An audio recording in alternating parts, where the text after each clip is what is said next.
New footage just went viral showing Fio's crew and young Ace clashing right inside the courtroom. But it's deeper than just Ace. Fio's boys are targeting his entire squad.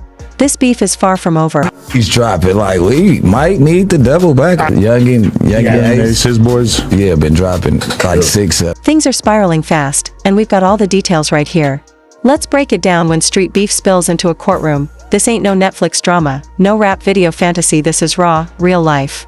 And it just exploded in front of a judge, the DA, and a room full of shocked officials. Fio's crew didn't just show up, they snapped. One of his closest affiliates, repping hard for 1200 out of Jacksonville, lost at the moment he locked eyes with Yungeen Ace and his squad.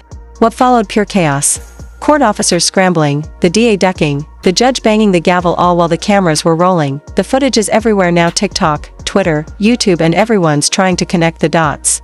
But let's be real, if you think this was just about a courtroom brawl, you're missing the bigger picture. This is the latest eruption in a decade-long war built on blood, betrayal, and bars. This isn't just Fio versus Ace anymore, it's Jacksonville versus the justice system. The lines are blurred, the stakes are higher than ever, and the state of Florida, they're throwing around death penalties like parking tickets. Welcome to the endgame. Well, yeah, Foolio just got killed on his 26th birthday in Tampa, which is a couple hours from his home city. Fio got murked on his 26th birthday, straight up set up on the day he was celebrating life. He threw a party, hyped it on IG like everything was sweet, not knowing the wolves were circling. And they weren't just watching, they were locked in. Moving silent, moving patient, the suspects, 4 dudes and a pregnant girl. They tailed him all across Tampa, club to club, back in trances, low-key setups waiting for the right moment. They tracked him through his phone, watched his car, followed his every step. That's not paranoia, that's how the streets move in 2024. Now 5 are behind bars, all facing first-degree murder charges. One guy's still on the run, but the rest, Florida's coming down hard. The state's officially seeking the death penalty for 3 of them. Wild, right? A pregnant girl out here plotting a hit while carrying life inside her. And when the pressure came, she folded fast, started talking before the ink even dried. What really got people talking was the timing. While Fio was being hunted down, Yungeen Ace was mid-interview with DJ Academics, laughing, sipping Don Julio, cracking jokes. And guess what? The exact moment. Everybody who got locked up for the murder, the 3 simultaneous arrests, happened exactly when he's talking to me. At the exact same moment Ace was clowning Cam during that interview, the feds were kicking in doors on the shooters. Talk about a wild plot twist. And let's be clear, this wasn't some random act of violence. This was a calculated hit. One of the suspects even texted, "My thirst is finally quenched after Fio got hit." That ain't just disrespect, that's straight up evidence. This was get back, plain and simple. A retaliation for a past murder that had the streets buzzing. Fio and Ace, they weren't just rappers throwing shots in songs. This beef ran deep, with real bodies, grave desecration, and diss tracks mocking the dead. Full-blown demon time. There's even actual footage of one of Foolio's boys urinating on the grave of someone close to Ace, and yeah, it's real. So when news broke that Foolio got dropped, Ace didn't pause. He didn't mourn. He celebrated. Cold, calculated, and consistent with the war that's been— Right after Foolio got killed, Yungeen Ace started dropping diss songs. He went hard, man. And from Jake's point of view, he thinks that Ace has nothing to do with it, which is why he's doing all that. Ace didn't just drop one, he dropped 2 tracks dissing Foolio just days after the murder. He was pouring up Don Julio, grinning like it was his own birthday, not the day Fio got laid to rest. And the internet, they ran with it. Memes, reactions, streams going crazy. But you know who wasn't laughing? The feds. While the rappers were trading shots on wax, detectives were quietly building a RICO case. And according to DJ Academics, the evidence is so airtight, even the suspect's own lawyers are like, yeah, just pick your prison. Nowhere's the real gut punch. The youngest shooter is just 18. A kid who was probably playing Fortnite at 12, now staring down death row.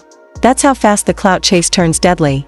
This is what happens when chasing likes becomes more important than chasing peace. Meanwhile, Alicia, the pregnant girl, thought she could outmaneuver the system. But she's already folding. According to reports, she's pushing for a speedy trial. Classic sign she's ready to flip. Trap journalist Laura Ross broke it down. Alicia's trying to protect her man, Isaiah Chance, by pinning it all on the other shooters. But Florida ain't buying that. They said, "You plotted, you're going down too. This ain't no Bonnie and Clyde remix, this is capital murder." And now with all this heat, all these lives shattered, one of Fio's affiliates finally snapped. Inside the courtroom, in front of the judge, he lunged at Ace. That wasn't just a fight, it was payback. It was rage.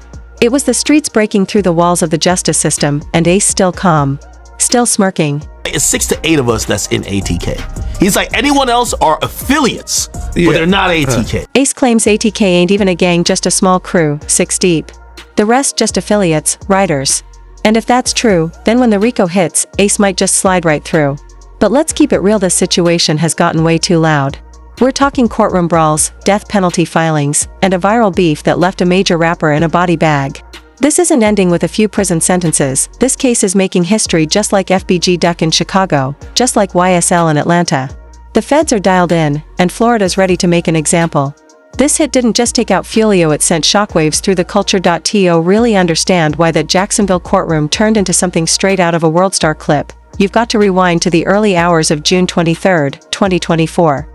Charles Andrew Jones, too better known to the streets as Julio Foolio, was ambushed and killed in a hotel parking lot in Tampa while celebrating his 26th birthday, what should have been a night of celebration, bottle poppin', and life turned into a precision hit, the kind of setup that shows just how cold and calculated modern gang warfare has become.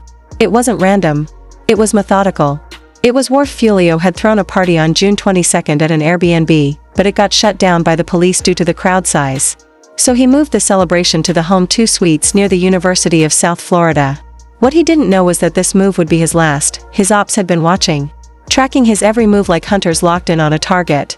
They weren't rushing, they were waiting for that perfect window to slide and leave Foolio laid out in cold blood. This wasn't just beef. This was a statement. And it's one that's echoing all the way through the court system. That's not going to happen. Someone's going to tell them, hey, he's so-and-so, hop in your car, go get him. And that's what happens almost every time. In the early morning hours of June 23, around 4:40 a.m., Foolio was caught slipping in the parking lot of the Home 2 Suites hotel. That's when 3 masked shooters crept up on his black Dodge Charger and unleashed a hail of gunfire assault. Rifles and handguns blazing. Foolio was hit multiple times and pronounced dead, while 3 others were wounded. Surveillance footage from the scene, which would later become the prosecution's smoking gun, captured the cold, calculated nature of the ambush. This wasn't some sloppy drive-by or emotional outburst. It was a surgical, military-style hit, carried out with deadly precision by individuals who knew exactly what they were doing. It wasn't just about killing Foolio, it was about sending a message to anyone else thinking about stepping up. As the investigation unfolded, the picture became clearer and more disturbing. Detectives uncovered a trail of evidence so detailed and meticulous, it left even veteran officers and street-savvy OGs stunned. Cameras from the hotel, a Tesla parked nearby, and multiple other surveillance points caught critical moments before, during, and after the hit.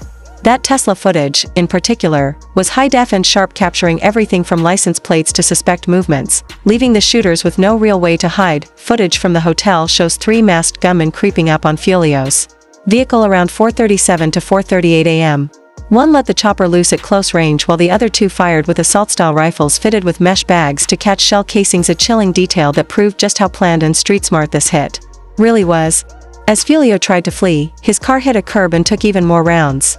It was a devastating end, a young man trying to escape death in his final moments, but caught in a trap he never saw coming. But the footage didn't just capture the killing, it revealed the entire setup. Hours earlier, cameras from teasers, where Foolio had been partying, show a Chevrolet Cruze driven by Isaiah Chance Jr. and Alicia Andrews pulling up around 2:23 a.m. Chance was seen on his phone, allegedly coordinating with Sean Gathite, who later arrived in a Chevy Impala with Rashad and Devon Murphy. From that point on, they were tracking Foolio, watching him, following his every move. After teasers, Foolio went to an after-party at Club Truth 18 promoted on social media, and the Cruze and Impala were seen tailing his crew there too. It was straight predator behavior.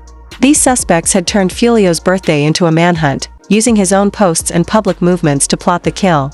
Every move he made, they were right behind him. The investigation tied the murder directly to the long-standing war between rival sets out of Jacksonville.